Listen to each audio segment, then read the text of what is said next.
it's going to get back to the team and probably not in the way that you want it. If they're two separate relationships, they need to be two separate relationships. You have to find that balance where you are able to leave the family stuff out of the business, come in, run the business appropriately, and then go home at the end of the night with your family. Hello, Therese and Bobby. Hello. Hi. How are we doing this wonderful day? Awesome. It's wonderful. It's a beautiful spring day here in Knoxville. Yeah, it's chilly here in Rhode Island, but that's all right. That just means we're going to have a great weekend. We get the cold out during the week. Well, we are gathered here today, not for a wedding, but to talk about what starts, I guess, as a wedding, which would be spouse-run and owned agencies. And this whole month of August, we're focused really on how working with family can impact the business, as we have all different things from siblings to spouses to multi-generational. I just think it's very, very common in the insurance space to have like funeral homes. Funeral homes are always run by family. I feel that many, many times agencies are also run by family, and there's a lot of good to it. So we're going to talk the good, the bad, and then how people can really kind of organize themselves so that way they can avoid some of the common pitfalls on the agency and in your own relationships of working with a spouse. So should be a dynamic and fun-filled podcast. So we were just chatting before we got on. I think I have a lot of experience in working with spouse-owned and run agencies. And so I'll just kind of kick it off. There's usually like kind of two scenarios. There's one where, hey, the one partner really runs the agency. The other one maybe just does more like accounting, maybe just does some more admin type work. So they're really more behind the scenes, probably a little bit more like part-time in nature. The staff doesn't necessarily super interact with them unless it's maybe like payroll or vacation. But they put in their time. They're, considered part of the family-run agency, but for the most part, they're not involved in the day-to-day operations. And I think that that's probably a little bit more on the traditional side of husband maybe owns the agency and needs some help with bookkeeping, and the spouse kind of dives in and takes some of that stuff off. And then more and more, we're seeing really the true husband and wife or partner running the agency as life partners and true business partners, right? Where, hey, they're truly getting in and, seen as equals, seen as, really running the show. And I think that that's more and more common, especially as agencies perpetuate. Sometimes they're perpetuating to one of the kids, and then, the other one starts, the spouse starts working there and everything kind of comes together. So it is really interesting. I've had a lot of experience in it. I think you'll hear some of the podcasts that we have. We've got one coming out with The Heritage. So Kelly and Steve Mora, where they talk a lot about, hey, Steve unfortunately had a major health scare. Kelly's in the agency. And I just think it's cool to just take a few minutes and outline some of the best ways that we've seen it work and some of the best ways that we haven't. And I think you definitely have to be skilled, and you have to be really good partners in your marriage before you become really good partners at work.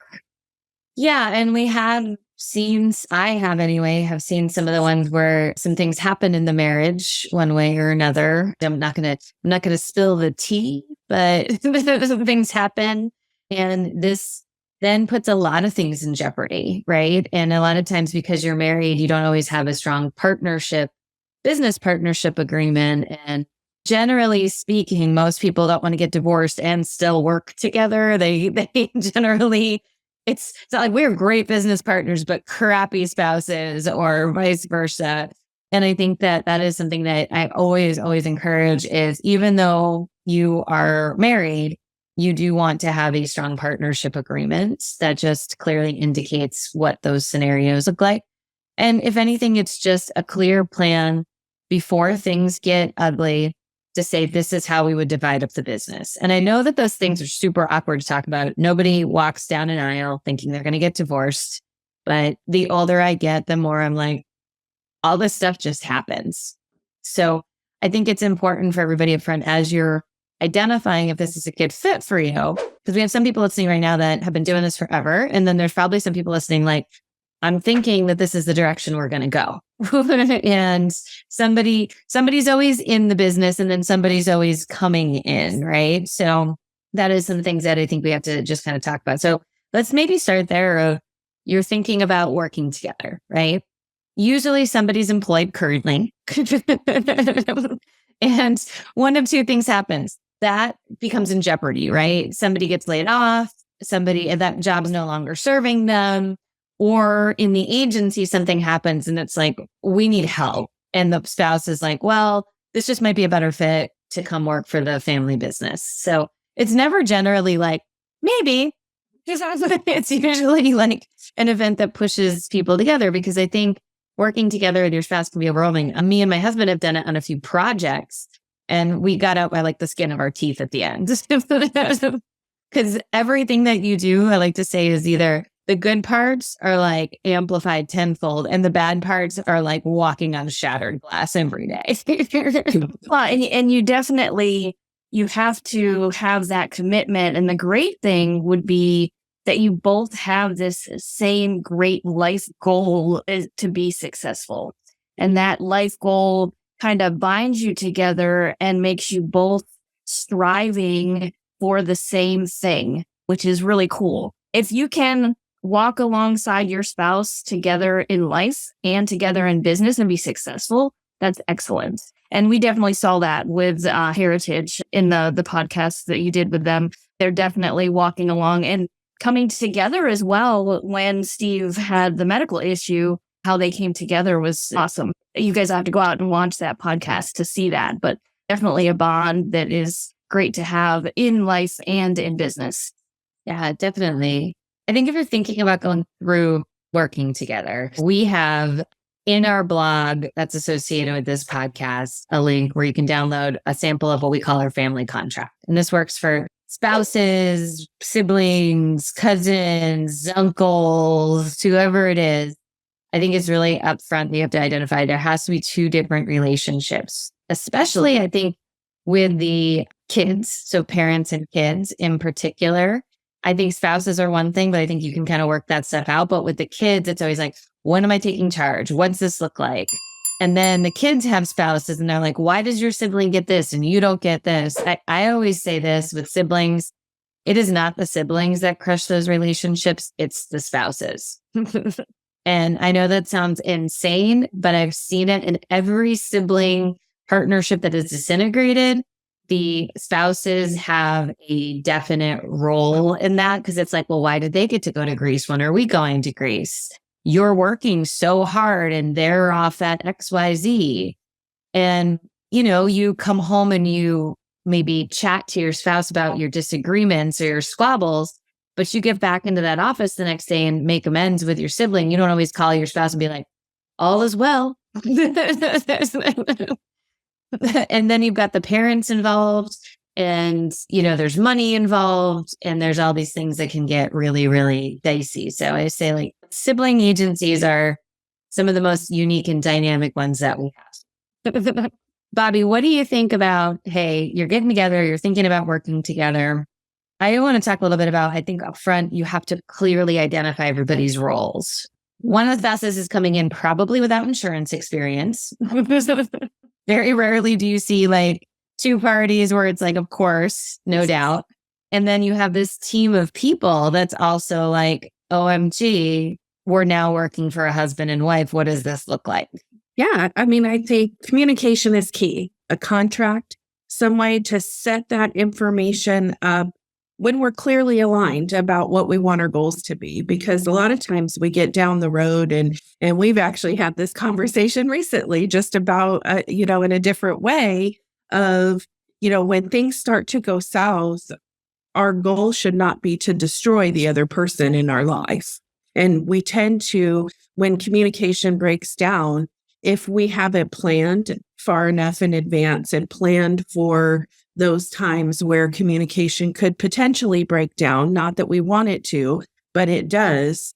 If we already have a plan for that, then we're completely prepared for that to happen. And it's not that we want it to happen, but we need to be prepared for it to happen so that we're not trying to destroy the other people in our lives. And I do think it's difficult when you have somebody potentially coming from outside the industry, inside the industry too, and you have a whole staff now. How does that person gain respect within the office, right? They may be seen, and this happens with children, it happens with partners. They come in and maybe they don't have or they've seen to be not having experience in the industry that they're potentially in. And then they get judged a little bit more harshly or not given as much grace in the roles that they're going to come in and take on. But it doesn't mean that they're not going to be great at those roles. Absolutely. And I would say if you're the spouse coming into the agency, you have to be super careful of a few things. One, you need that team to teach you.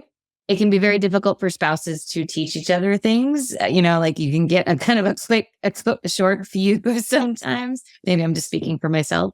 And then the second half of it is you have to be real careful to always hold a professional boundary. So I think where I've seen some of those spouse relationships go a little wrong is somebody becomes like the spouse's work best friend, and it becomes maybe a little too casual, or there's cocktails and you get a little loose-lipped about certain things, or there becomes what is perceived as favoritism because, this owner's wife is spending a lot of time with so-and-so. And I just think that we really need to be very careful. Your role is to be have your spouse's back. And whatever you tell a staff member, albeit through, a glass of wine out at happy hour, it's going to get back to the team. It's going to get back to the team, and probably not in the way that you want it. And it's also the same thing of anything going on in your marriage. Like that does not need to come into the office. If they're two separate relationships, they need to be two separate relationships. Yeah. And I learned the word nepotism from an agency that I worked for, and it had it in their rules. There were, father and children, and you do see some kind of favoritism. And I think it's very, very important that you take into account those professional roles and you kind of keep the family stuff at the door. Because if you bring the family stuff in with it, it kind of gets jumbled in with the business stuff and causes a lot of chaos. You have to find that balance where you are able to leave the family stuff out of the business, come in, run the business appropriately, treat everybody the same, and then go home at the end of the night with your family. It can be difficult. So you have to really have those boundaries and those guidelines. And I love that point, Therese, because I really think that when you bring your personal life into the agency, it's almost giving your staff permission to do the same thing. Mm-hmm. And that's what we don't want. If our staff was bringing their personal life into our agency every single day, fighting with their partner on the phone, correcting their children, doing all of the things that they should be taking care of at home within your agency, what position does that put your agency in? And so I think we need to look at it that way too. We need to keep our personal life personal, keep our work life work. And it's the same way with having friends. When you're a manager or operations in an agency, there's a level of not really friendship. Like, you know each other, but you can't go into that friendship role because when, as a manager or an operations person, you are trying to not really discipline, but correct or give constructive criticism, it's taken differently when you are in a work relationship compared to a family or personal relationship. So you have to be very careful in any kind of relationship in the business. And the spousal one and the siblings and children ones are even more complicated. You really have to have those guidelines and set those before you get into everything, because after it's all said and done, if you try to implement those, it's even harder because you go back to those habits of, if you argue or your personalities are different and you don't look at those personality strengths, but you focus on those weaknesses, it's going to really mess everything up. So you have to kind of go in with those guidelines and those boundaries. Don't try to build them as you're in the agency. Build them beforehand and just sit down and discuss this is okay and this is not okay. Because after the fact, it gets very difficult and you're already in the habit of doing things a certain way and you just you fall back into those habits. So it's definitely a difficult position to be in. I think if you can do it and you can pull it off, it's excellent, because there's no one you could trust more than the people that are in your family that have the same goals and same expectations, and they want the business to run successful as well. Sometimes with employees that you don't know, you really, are they here just to get a paycheck? Mhm. And most of the time they are. With family, though, that they're not, that they're striving to make that business, successful. Or you hope that they're striving. Yes. I think everyone brings up a good point too. Another big tip that we always have is intermarital disagreements are going to happen, just like disagreements are going to happen with your business partner. And there's a great quote I love, which is the opposite of love is not hate. It's actually indifference. So when you become indifferent, you're just like, whatever you want, whatever you want, whatever you want, you sort of just given up. When there's conflict, it means that you're passionate, you're engaged, you want to make it work. When you sort of just become complacent is when like there's real problems. And so I think like you have to plan for the fact that you will disagree, right? Like you will disagree about some of the staffing choices or technology or strategies or processes. And you'll probably disagree at home in your marriage, whether it's something about the kids or bills or where to go on vacation or any of that stuff. And I think it's really important that the staff always sees you two as separate, but having each other's back, just like a leadership team. So it's not necessarily like, oh, looks like they're fighting today. Like that to me is where you have not done your job.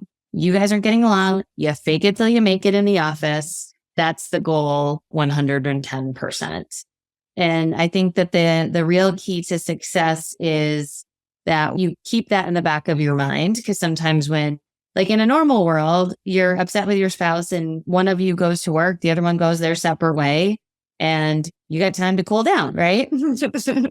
And sometimes you come back like, I don't even know what we were fighting about. But if you then have to hop in the car together and you drive to work together, and then you're all day together, and then there's something that happens at work and everybody can just kind of see the tensions are boiling. I just remind people, whether it's your kids or any family members, the office is not your living room.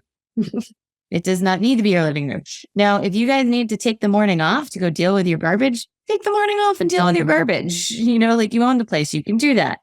If you need to say somebody needs to just be separate for a while, work from home, so-and-so's working from home this morning, like let that happen. You don't have to be, pursuing the fact that somebody's got to win every single time. I think another key fact is you have to have the roles, right? No agency needs two people doing the same thing. Yeah, I was just going to mention job descriptions. Those are really important to kind of stay in your lane. Yeah. And I think it's also really important to understand people's strengths and weaknesses. So for example, if you're like, well, we need accounting help, can you do that? And the person's like, not detail oriented, that's not going to work for anybody. Or if you divide personal versus commercial or sales versus service, or like Kelly and Steve did. Steve's really the insurance side. Kelly's like the sales and marketing and culture side. You have to kind of look at what people are good at to make sure that you're not putting them in a position to fail at or, get drained out at too. And I have seen that. I have seen where somebody was put in a position because they were a family member and they didn't necessarily know how to do that job. And they were just kind of put in there, fake it until you make it. And the person made it, but it still questioned in my head. That person didn't study that and they're not really. So you definitely have to make sure that they're in the right position and you're just not, there's an empty space. Let's put them in there. Yeah. And I also want to say too, I think that one of the things I definitely see in the larger agencies that are run by spouses is you have to remember this. And I encourage the staff, because the staff can get very frustrated by this, and the husband and wife, like in a normal business partner relationship, we go home and we separate. And if something comes up, you think about it and you talk about it the next day. In a spouse relationship, something comes across your mind and it's dinner and you're like, well, what do you think about Trisha not attaching blah, blah, blah? Well, one, like that's fine. But one, you're impacting your family time. And two, especially when you're talking about maybe like leadership decisions or big decisions, the rest of your leadership team is not at your dining room table or not while you're sitting there watching TV and having this conversation. So you might go in a whole different direction, or you have to catch people up. And they're always like, well, I'm not in your living room with you. I feel like I'm always catching what you guys have decided that last night. And now I'm just learning about it. And I think you have to be really intentional of saying, hey, this is where I need to be. I need to make sure that we're focusing on inclusion and separating, because otherwise it'll burn you out too. If you're thinking I'm going to go ahead and talk work all the time or bring work on vacation. And that is, owning a business means there's always going to be a portion of that, but there has to be a boundary of like, we're going too far, or we need to cut things back a bit. Well, and self-reflecting and noticing those moments are important. We have to be able to self-reflect and realize when those moments happen and determine that, oh, wait, that shouldn't have happened and that cannot happen again. And again, set those boundaries. And then communicating that, right? When we recognize it, we have to be able to say to the other people in our lives, our partner or spouse, whatever that is, like, hey, I think we went a little bit too far. We need to rein this back in. Let's pull out that contract. Let's take a look at it. What did we determine we were going to do at this point in time? And if it's not in there, revise it. Mm-hmm. And it's not always going to be perfect right off the bat, too. When people start working together, you're going to develop over time things that work for you and things that don't work for you. So make sure to continually be reviewing that, too, and add and delete things as you find that it's needed. Yeah, definitely. And I also just encourage everybody. I think another thing, like I'll hear from maybe one of the spouses is, hey, you have meetings with your clients, you have meetings with other team members. But when it comes to us meeting and talking at the agency about the business, a lot of times it'd be like, I've got so much going on. We do this later. And then it becomes later, 6:00 at night, or, in a different scenario. And I always think to myself, like, if your spouse is truly your business partner, you wouldn't do that to your general business partner and say, why don't we meet at 7:30 at night tonight after we put the kids to bed? I think you have to also honor the fact that, like, hey, your spouse might just want to deal with this during the workday and be a family at night. And it's real easy to your spouse to kind of push that off and say, like, well, I'm working on our largest renewal. I really need to get this done today. I know we're supposed to have our executive team meeting, but ... And what you're telling them is like, hey, you're not as important as the other team members. When reality lies, this is your business partner. And again, if you weren't married, you wouldn't do that to your business partner, or you would, but it'd be very, very sparingly. You know what I mean? It wouldn't be something that you would do routinely. Right. For sure. Yeah. So just forget, it's to be awesome working with your spouse, but you have to know what you're getting into. If it's not working, it's okay to say, hey, this is not serving our marriage and we need to find other scenarios. That spouse coming in really has to be impressive to the rest of the team, and not, I see this happen sometimes too. If you're the team member, like, hey, you're an account manager or you're a manager and you're coming in every day at 10, leaving at 2, and that can get really fragile with a lot of the staff members, because again, a normal manager that was not related wouldn't have those flexibilities necessarily. If you are in a leadership role, you do have to realize you have to work harder. It's not just there because by title and, it's nice for the payroll. So really identify that job description, I think, is huge, of this is what I'm responsible for. This is how we measure my success. And the last thing I'll leave everybody with is make sure you celebrate the wins, because when you own a business, you can always find the stuff that's not working, right? And it's like, well, we just hit 15 million. Yeah, but we got 3, we're short staff and we're this. Like, take a minute. Like, just like if your spouse hit a sales goal or did something great at work, you'd probably go celebrate the wins, because it's really easy to get stuck in the muck. Sure. Yeah. Absolutely. Well, and thank you guys for joining me today. And for all the spouse-owned agencies, if you're struggling, let us know. Our 2-year program or agency assessment is perfect for this. Similar to if you are working on getting kids into the business and you're thinking, we got to figure this out. An objective third party, I think, is always so very helpful. Definitely. So agencyperformancepartners.com. Check us out. There you go. All right, everybody. We will see you all soon. Thank you. It was great to chat with you.